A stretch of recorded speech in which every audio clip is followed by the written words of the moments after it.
ये सवाल इज़्दिवाजी ताल्लुकात के बारे में है। मैं आपको वही बातें बताऊंगा जो शादीशुदा ज़िंदगी में मोहब्बत, सुकून और एतमाद बढ़ाने के लिए फ़ायदेमंद हों। बेहयाई के बग़ैर औरत को गर्म करने या ज़्यादा परजोश बनाने के तरीक़े। ये ज़्यादातर मोहब्बत, नफ्सियात और माहौल पर मबनी होते हैं। एतमाद और इज़्ज़त। औरत को हमेशा इज़्ज़त दें, इसकी बात सुनें और उसे अहमियत दें।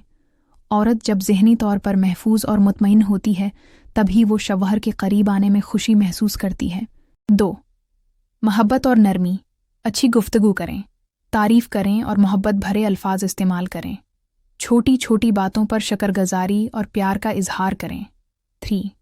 जिस्मानी लम्स बेज़रर अंदाज में। हाथ पकड़ना, माथे या गाल पर बोसा देना, नरमी से गले लगाना, ये सब चीज़ें औरत के दिल को सुकून और क़रबत देती हैं। 4.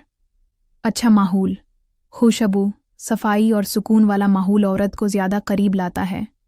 सख्त लहजा और गुस्सा औरत को दौर कर देता है। 5. वक्त और तौजह देना। औरत को वक्त दें, इससे बात करें, इसकी दिलचस्पियाँ सुनें। जब औरत महसूस करे कि शौहर सिर्फ उसके लिए वक्त निकालता है तो उसकी मोहब्बत बढ़ती है। 6. पेशकदमी आहिस्ता और मोहब्बत से करें, जल्दबाजी औरत को नागवार लगती है। नरमी और वक्त देना ज़्यादा मुअस्सिर होता है।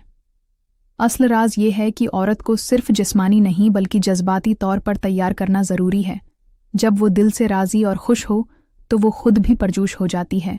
मज़ीद ऐसे दिलचस्प मालूमात के लिए फ़ॉलो करें।